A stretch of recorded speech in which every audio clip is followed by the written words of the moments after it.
आज का दिन सैल्यूट तिरंगा के लिए बहुत बड़ा दिन है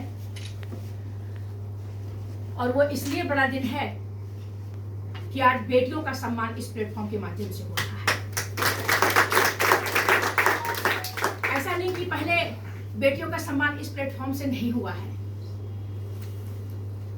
परंतु बारिश के मौसम में दिल्ली जैसे व्यस्तम शहर में जहां सबसे ज्यादा कोई अगर चीज कीमती है तो वह समय कीमती है, और उससे कीमती समय में से अपना योगदान देते हुए इस सभागार में जुटने के लिए आप सभी का मैं अभिनंदन करती हूँ और आप सभी का वंदन और चंदन अभिनंदन करती हूँ।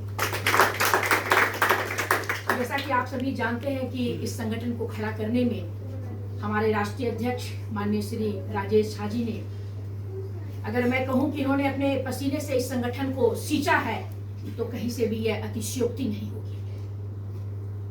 5 साल पहले जब इस संगठन की कल्पना की गई थी, जब माननीय अध्यक्ष राजेश झा जी ने एक बार चर्चा की कि संयुक्ता जी, एक संगठन हम लोग ऐसा बनाना चाहते हैं जो सिर्फ राष्ट्रवाद के लिए कार्य करता हो, जिसमें सिर्फ राष्ट्रवाद की खुशबू आती हो।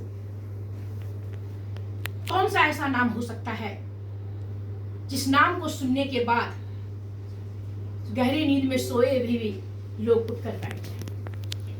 बहुत सारा नाम आया, जिसमें एक नाम सैल्यूट तिरंगा भी था,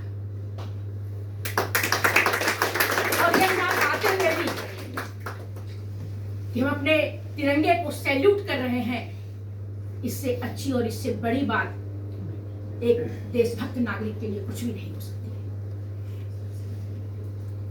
जैसा कि आप सभी जानते हैं कि यह तिरंगा हमारे लिए कितना महत्वपूर्ण है, इसकी वानगी आप लोगों ने पिछले 6 महीने पहले देखी होगी।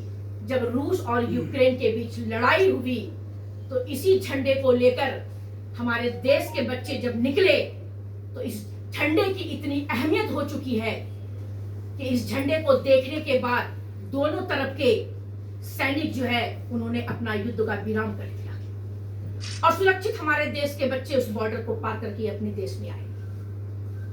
सिर्फ भारत के बच्चे नहीं, बल्कि अन्य देश के भी बच्चे, हमारे पड़ोसी देश के श्रीलंका, पाकिस्तान, बांग्लादेश के बच्चे भी, जब उनको लगा कि उनके अपने देश के झंडे के आगे युद्ध विराम संभव नहीं है, तो उन्होंने हमारे देश के झंडे को उठाना उचित समझा।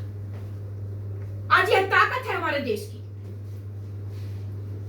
और यह ताकत तब बनती है जब आप जैसे देशभक्त लोग अपने कंधे पर झंडे को उठाते हैं। झंडा क्या है? एक कपड़े का टुकड़ा है, ज्यादा से ज्यादा 100 ग्राम 50 ग्राम उसकी वेट होगी, लेकिन हमारे लिए कितना महत्वपूर्ण है, कितना बहुमूल्य है। ये झंडा सिर्फ कपड़े का टुकड़ा नहीं, हमारी मां का आंचल है। और इस झंडे से अगर कोई भी इस देश का लोग, कोई भी व्यक्ति अगर खिलवाड़ करना चाहता है, इसे रक्त रंजित करना चाहता है, इसे मलिन करना चाहता है, तो हम सभी उन हाथों को काट देंगे। यह हमारा प्रण है। मैं एक फौजी अफसर की पत्नी हूं। हमारे पति 8 साल के बाद दिल्ली वापस ट्रांसफर आए हैं, और इस 8 साल में ज्यादातर उनका वक्त बॉर्डर पर ही निकला, -20 डिग्री, -30 डिग्री। हमारी भी बहुत बार इच्छा हुई कि मैं बॉर्डर पर जाकर देश की सेवा करूं, बॉर्डर पर जाकर झंडे को लहराऊं, लेकिन मित्रों, हर चीज की एक प्रक्रिया होती है। हम सभी बॉर्डर पर जाकर देश की सेवा तो नहीं कर सकते, लेकिन देश के अंदर इस झंडे को संभालने की जिम्मेदारी हम सभी की है, और हम सभी देश के झंडे को देश के अंदर संभाले रखेंगे। आज देश के अंदर टुकड़े टुकड़े गैंग पैदा हो रहे हैं। आज देश के अंदर ऐसी शक्तियां विराजमान हैं जो कहते हैं भारत तेरे टुकड़े होंगे इंशाअल्लाह इंशाअल्लाह। किस भारत माता के टुकड़े करने की बात कर रहे हो? जिस पर तुमने जन्म लिया है, जिसका तुमने अन्न खाया है। मुझे लगता है कि सारे कार्य देश के सरकार के लिए नहीं है। सरकार एक सिस्टम होती है, सरकार नीति बनाती है, नियम बनाती है, परंतु उसे इंप्लीमेंट करने का कार्य देश के नागरिकों पर होता है मित्रों। और मुझे लगता है आप लोग जो यहाँ बैठे हुए हैं, जिम्मेवार लोग जो बैठे हुए हैं, वो इस अहमियत को समझते हैं। आज बहुत बड़ा दिन है, क्योंकि जब देश के प्रधानमंत्री ने देश की कमान संभाली थी 2014 में, तो उनके ड्रीम प्रोजेक्ट में बेटी बचाओ बेटी पढ़ाओ का एक विषय था।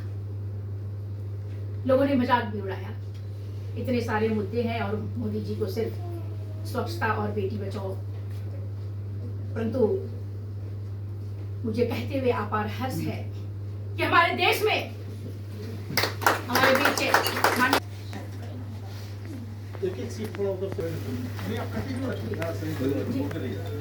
हमारे देश में जहां नारी की पूजा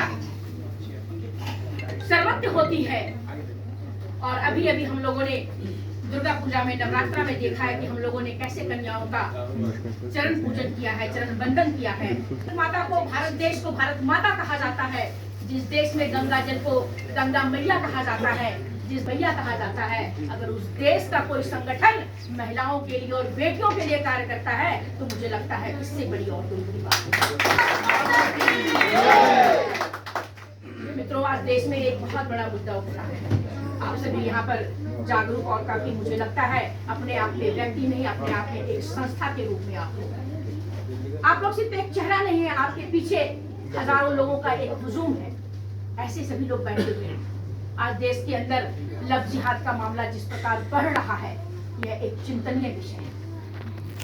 आए दिन गरबा डांस में हम लोगों ने देखा किस प्रकार विधर्मी लोग घुसकर हमारी बहन और बेटियों पर नजर डाल रहे हैं। हमें इस विषय पर भी विचार करना होगा, हमें इस विषय पर चिंतन करना होगा कि आने वाले समय में ये नासूर ना बने, आने वाले समय में हमारी बहन बेटियों को घर से निकलने में दिक्कत ना हो, परेशानियां ना हो।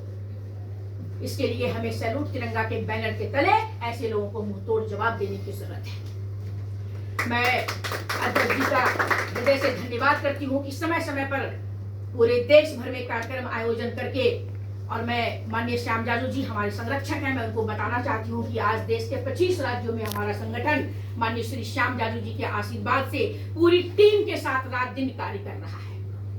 और देश की सीमाओं को लांघते हुए तकरीबन 10 बड़े देशों में, इनफैक्ट अभी पिछले 6 महीने से लगातार अमेरिका में मुझे लगता है 15-20 कार्यक्रम बड़े बड़े हुए हैं, जहां पर कम से कम 5-5-7 लोगों की संख्या जो है सैल्यूट तिरंगा से जुड़ी है, और ये हम सभी का बड़ा सौभाग्य है। जब भी इस विषय पर कोई दुविधा होती है, जब भी कोई इस विषय पर कोई शंका होती है, तो हम लोग माननीय श्याम जाजू जी के घर पहुंच जाते हैं। वह एक ऐसा घर है जिनका दरवाजा सदा खुला रहता है।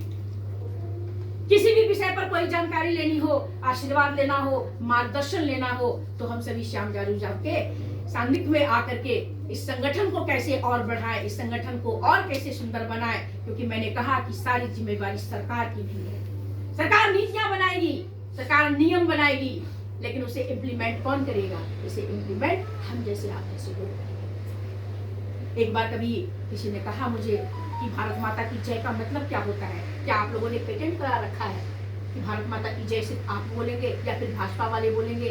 हालांकि ये राजनीतिक मंच नहीं है, लेकिन फिर भी जो पार्टी राष्ट्र के लिए मरेगी, जो पार्टी राष्ट्र के लिए सोचेगी, हमारा संगठन उस पार्टी के साथ हमेशा कदम से कदम मिलाकर चलता रहेगा। किसी ने कहा कि भारत माता की जय का मतलब क्या होता है, तो हमने कहा मैं आपको बताती हूँ। वो भी एक नेशनल चैनल के किसी पत्रकार ने मेरे से पूछा, तो मैंने कहा अगर कोई बूढ़ी औरत जब सड़क पार करती रहती है और गाड़ियों की तेज आवाजाही उसे सड़क पार करने में उसके साहस को तोड़ती है, और कोई युवा आता है और कहता है अम्मा मैं तेरे कंधे पर हाथ रखता हूँ, अपनी गठरी मेरे पीठ पर दो और मैं रोड पार कराता हूँ, तो भारत माता की जय। जब कोई युवा रक्षाबंधन के दिन अपनी बहन से अलग होता है और कोई लड़की आती है और कहती है हमारा आपका खून का रिश्ता तो नहीं है, हमारा आपका खून का रिश्ता तो नहीं है, लेकिन आपकी सूनी कलाई आज अच्छी नहीं लग रही है, मैं आपकी कलाई पर राखी बांधती हूँ, तो भारत माता की जय होता है। हम सेवक संसद की गलियारे पर उस जमीन पे धूल पर अपने सर को रगड़कर भारत बोलते हैं कि भारत माता की जय, तो भारत माता की जय होता है और उस 130 करोड़ लोगों का सम्मान होता है। मैं ज्यादा नहीं कहते हुए, क्योंकि हमारे बीच हमारे मार्गदर्शक, हमारे राजनीतिक गुरु और दिल्ली में अगर मैं जहां भी आज हूँ, माननीय श्याम जानू जी के आशीर्वाद से हूँ, उनके कृपा से हूँ और अपनी बात को मैं यही विराम देती हूँ। और मैं एक ही बात कहना चाहती हूँ कि तू पूरब का हो या पश्चिम का वासी, कि तू पूरब का हो या पश्चिम का वासी, तेरे दिल में काबा या काशी, तू संसारी हो या हो सन्यासी, तू चाहे कुछ भी हो, तू चाहे कुछ भी हो, पर भूल मत तो सब कुछ पीछे, पहले तू भारतवासी, पहले तू